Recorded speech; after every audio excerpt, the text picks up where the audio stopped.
Hello friends, સ્વાગત છે તમારું। આજે આપણે બનાવીશું ઉપવાસમાં કે વ્રતમાં ખાઈ શકાય તેવી એકદમ સરળ રીતે મોરૈયાની ખીચડી। તો તેના માટે સૌપ્રથમ આપણે 3 ચમચી તેલ લઈશું। તેલ ગરમ થઈ જાય એટલે તેની અંદર 1 ચમચી જીરું એડ કરીશું। પછી મીઠા લીમડાના પાન એડ કરીશું। 2 લીલા મરચાં એડ કરીશું।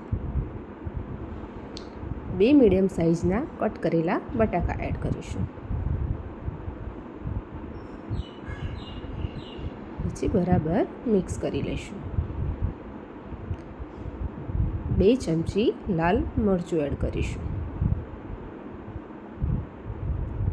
1 ચમચી ધાણા જીરું એડ કરીશું।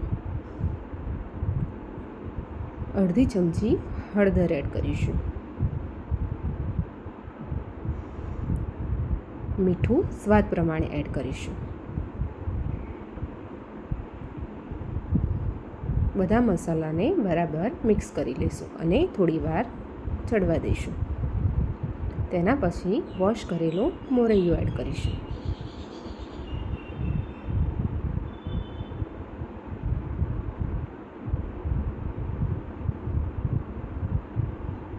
મોરૈયો એડ કર્યા પછી બરાબર મિક્સ કરી તેની અંદર 2 ગ્લાસ પાણી એડ કરીશું। પછી તેને મીડિયમ ફ્લેમ પર 3 વિસલ થાય ત્યાં સુધી કૂક થવા દઈશું।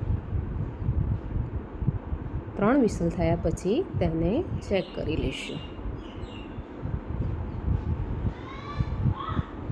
તો તૈયાર છે આપણો એકદમ ગરમા ગરમ ટેસ્ટફુલ મોરૈયાની ખીચડી।